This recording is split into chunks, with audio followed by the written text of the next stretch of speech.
සුබ දවසක් ඔයාලා හැමෝටම ඉස්සෙල් ග්‍රීන් හාර්වෙස්ට් YouTube channel එකට ඔයාලව සාදරයෙන් පිළිගන්නවා. අද අපි ඔයාලට කියලා දෙන්න හදන්නේ නයිමිරිස් වගාට වැළඳෙන එක් රෝගයක් සම්බන්ධව. ඒ තමයි නයිමිරිස් ශාකවල රිකිලි කුණු වීම. මේ රිකිලි කුණු වීම ආවට පස්සේ ඔයාලගේ වගාවේ ශාකවල දල්ල හරියෙන් රිකිලි කුණු වෙන්න පුළුවන්.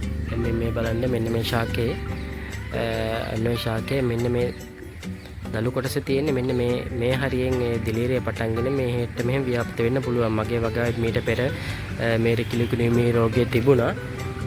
මම ඒකට පිළියමක් යදුවා. මේ රෝගය ව්‍යාප්ත වෙන්නේ දිලීරයක් හින්දා.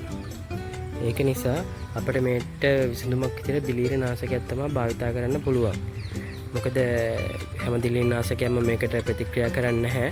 වෙළඳ පොලේ තියෙනවා දිලීර නාශකයක් කාබෙන්ඩිසම් කියලා. ඒක අරගෙන ඔය කට්ටියට භාවිතා කරන්න පුළුවන්. ඒකෙන් ග්‍රෑම් 7ක් ජලය ලීටර 16කට දාලා වගාවට ස්ප්‍රේ කරන්න තියෙන්නේ. මාත් මේ විදිහට කරලා තමයි මගේ වගාවේ රිකිලි කුණු වීමේ රෝගය පාලනය කරගත්තේ. මොකද එක සතියක් මේක ස්ප්‍රේ කරා කියලා රෝගය හොඳ වෙන්නේ නැහැ.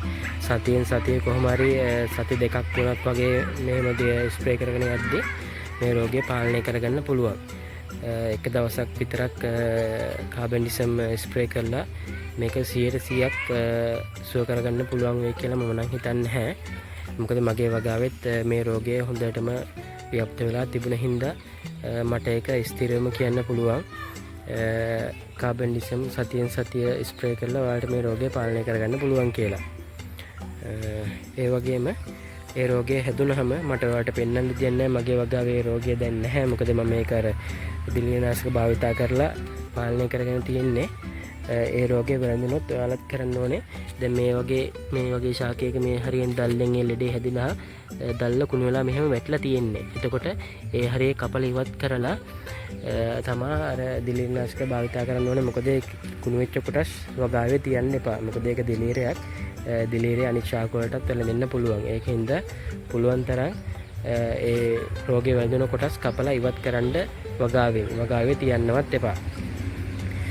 එහෙම කරලා ඔයාලට මේ රෝගය පාලනය කරගන්න පුළුවන්. ඊට අමතරව තව දිලීරනාශක වර්ග වෙළඳ පොලේ තියෙන ඔය කට්ටියට කෙමිකල් කඩේකට ගිහිල්ලා අහලා බලලා අවශ්‍ය දිලීරනාශක ගන්න පුළුවන්. මම මගේ වගාවට භාවිතා කරේ කාබෙන්ඩිසම් කියන දිලීරනාශකය. ඔයාලටත් ඒ වගේ කාබෙන්ඩිසම් භාවිතා කළා ඔයාලගේ වගාවෙත් ඒ වගේ රිකිලි කුණු වීමේ රෝගය තියෙනවා නම් ඒ රෝගය සාර්ථකව පාලනය කරගන්න පුළුවන්. හොඳයි, මම හිතනවා මේ කරුණු වලට ගොඩක් වැදගත් වෙයි කියලා.